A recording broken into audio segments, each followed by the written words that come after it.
देवी पार्वती ने काशी वासियों को यह वचन दे दिया है कि वह उनकी इच्छा अवश्य पूर्ण करेंगी, नहीं तो उनकी ज्योतिर्लिंग की यात्रा यहीं पर ही स्थगित रहने वाली है। इस ओर हम स्वार्थ को देखते हैं जो कि अत्यंत क्रोध में होता है। वो महादेव को ललकारने के लिए महादेव के समीप आ जाता है और महादेव से कहता है कि महादेव युद्ध करिए मुझसे, लेकिन महादेव इस युद्ध को टाल रहे होते हैं। वो कहते हैं कि युद्ध तो अवश्य होगा, लेकिन प्रतीक्षा करो स्वार्थ। इस ओर देवी पार्वती को मणि मिल जाती है और देवी पार्वती वो मणि लाके महादेव को दे देती है और उसके बाद महादेव एक इतिहास रचते। महादेव उस मणि से मणिकर्णिका घाट बनाते हैं और काशी विश्वनाथ को एक मृत्यु का नगर बनाते हैं। जिसके बाद हम देखते हैं कि महादेव और स्वार्थ के बीच में एक भीषण युद्ध होता है, एक ऐसा युद्ध जिसे सदियों सदियों तक याद किया जाएगा। और यहाँ पर स्वार्थ ने कुछ ऐसा किया जो जानकर आप हैरान हो जाओगे। स्वार्थ ने बल का नहीं बल्कि छल का उपयोग किया। आखिर स्वार्थ ने ऐसा क्या किया है और इस युद्ध का परिणाम क्या निकला? क्या असुर गुरु शुक्राचार्य और असुर माता अदिति ने स्वार्थ को खो दिया या फिर स्वार्थ ने भी अपनी मनोकामना सिद्ध कर ली? यही हम जानेंगे आज के एपिसोड में। तो बिना किसी वक्त गवाए चलिए शिव शक्ति के लेटेस्ट एपिसोड का रिकैप टेलीविजन से भी पहले शुरू करते हैं। देवी पार्वती काशी विश्वनाथ पहुंच जाती है, जहां पर वो महादेव को पुकारते हुए कहती है कि आइए महादेव, हम सभी लोग आ चुके हैं। जब तक आप हम सभी लोगों के समीप नहीं आ जाते तब तक हमारी ये यात्रा यहीं पर ही स्थगित होती है। हम हमारी यात्रा में एक कदम भी आगे नहीं रखेंगे। इस ओर स्मृतिहीन महादेव कहते हैं कि महादेव तो कहीं पर भी दिखाई नहीं दे रहे,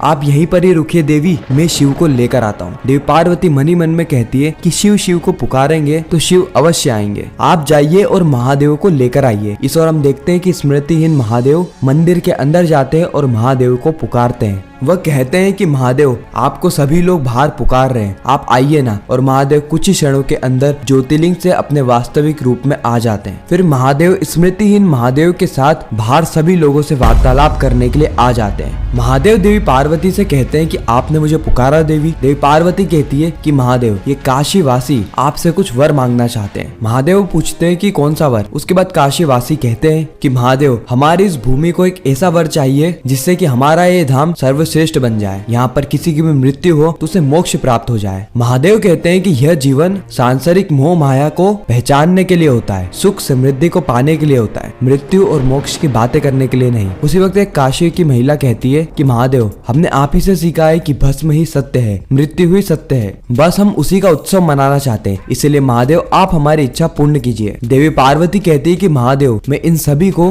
वचन दे चुकी हूँ कि जब काशी विश्वनाथ मोक्ष का स्थल बन जाएगा उसी के बाद मैं अंदर आऊंगी और आपको जल चढ़ाऊंगी। महादेव कहते हैं कि कैसी हट है देवी, अगर आप जल नहीं चढ़ाएंगी तो आपकी यात्रा स्थगित हो जाएगी। देवी पार्वती कहती है तो दे दीजिए ना महादेव वर। साथ ही देवी पार्वती यह भी कहती है कि महादेव, मैं आपसे विनती करती हूँ कि आप इनकी इच्छा पूर्ण कर दीजिए ताकि शिव शक्ति वापस से एक हो पाए, मेरी यह ज्योतिर्लिंग की यात्रा संपूर्ण हो पाए। उसी वक्त स्वार्थ कहता है कि महादेव, इन सभी की मनोकामना पूर्ण करने से पहले आप मेरी मनोकामना पूर्ण कीजिए। आखिर देख क्या रहे हो महादेव, उठाइए अस्त्र और करिए मुझ पे वार। असुर गुरु शुक्राचार्य कहते हैं कि मूर्ख, महादेव को ललकारने की भूल मत करो। इस ओर असुर माता अदिति भी कहती है कि पुत्र, ऐसा मत करो, वह शिव है, संसार के शिव, वो तुम्हारा अंत कर देंगे। स्वार्थ महादेव से कहता है कि महादेव, आप तो काशी के राजा है ना, तो आइए, आज यह स्वार्थ आप ही की नगरी में आपको ललकार रहा है, आइए और मुझसे युद्ध कीजिए। देवी पार्वती कहती है कि महादेव, इस मूर्ख की बातें मत सुनिए, काशी के वासियों को वर दीजिए। ईश्वर स्वार्थ कहता है कि महादेव, वर देने से पहले मुझसे युद्ध कीजिए, मैं आपकी रग रग से वाकिफ हूँ। शिव शक्ति के सारे ही कर्म मेरी आंखों से छुपे नहीं है कि किस तरीके से असुरों का हर बार आपने अंत किया है, किस तरीके से असुरों को हर बार नीचा दिखाया। इसलिए मैं भी एक वर चाहता हूँ कि आप मुझसे युद्ध करिए, वो भी आज के आज महादेव। यहाँ तक कि स्वार्थ यह तक कह देता है कि महादेव, अगर आप में सामर्थ्य है तो आप मेरी चुनौती स्वीकार कीजिए। महादेव कहते हैं कि मुझे तुम्हारी चुनौती स्वीकार है स्वार्थ, लेकिन उससे पूर्व मैं काशी वासियों की विनती पूर्ण करूंगा, इनको वर दूंगा। स्वार्थ कहता है कि अवश्य प्रतीक्षा करूंगा मैं महादेव, आपको जो भी करना है शीघ्र अतिशीघ्र कीजिए, क्योंकि शिव को शव बनाने के लिए उत्सुक है ये स्वार्थ।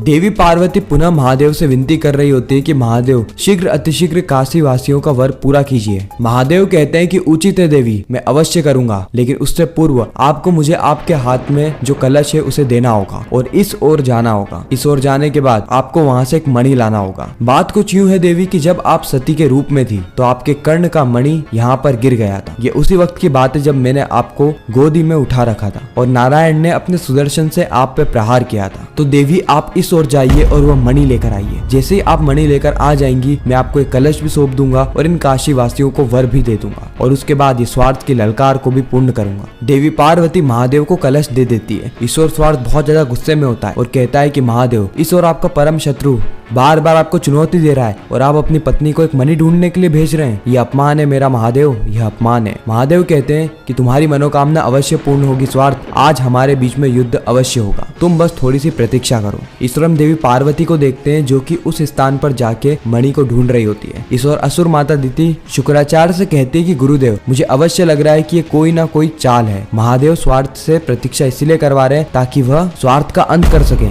इससे हमें कोई भी लाभ नहीं होने वाला है। असुर गुरु शुक्राचार्य कहते हैं कि मुझे भी यही प्रतीत होता है, क्योंकि महादेव कोई भी कार्य बिना उद्देश्य के नहीं करते। महादेव अगर अपना हाथ आगे भी बढ़ाएंगे ना तो उनके हाथ में वो मणि आ जाएगा, लेकिन देवी पार्वती को उस स्थान पे भेजना, ऐसा लग रहा है कि महादेव स्वार्थ का समय व्यर्थ करना चाहते हैं। लेकिन आखिर महादेव ऐसा कर क्यों रहे हैं? मुझे ऐसा लगता है असुर माता कि महादेव की यह घटना के पीछे कोई ना कोई उद्देश्य अवश्य छिपा हुआ है। ईश्वर हम देखते हैं कि देवी पार्वती को वह मणि मिल जाता है। देवी पार्वती मणि को लेकर महादेव के पास आती है और मणि को देकर अपने कलश को वापस ले लेती है। महादेव कहते हैं कि यह सती के मणि से आज काशी को एक नए स्थान की प्राप्ति होगी। फिर हम देखते हैं कि महादेव उन दोनों ही मणियों को घिसने लगते हैं। इतनी ऊर्जा से उसे घिसते हैं कि आसपास अग्नि ही अग्नि हो जाती है, यहाँ तक कि महादेव के हाथ में भी। महादेव सारी अग्नि को एकत्रित करते हैं और एक स्थान की ओर लगा देते हैं। महादेव कहते हैं कि यह अग्नि देवी सती के कर्ण से बनी है, इसलिए संपूर्ण संसार इस स्थान को, इस घाट को मणिकर्णिका घाट के नाम से जानेगा। तो कुछ इस प्रकार से हुई है मणिकर्णिका घाट की उत्पत्ति।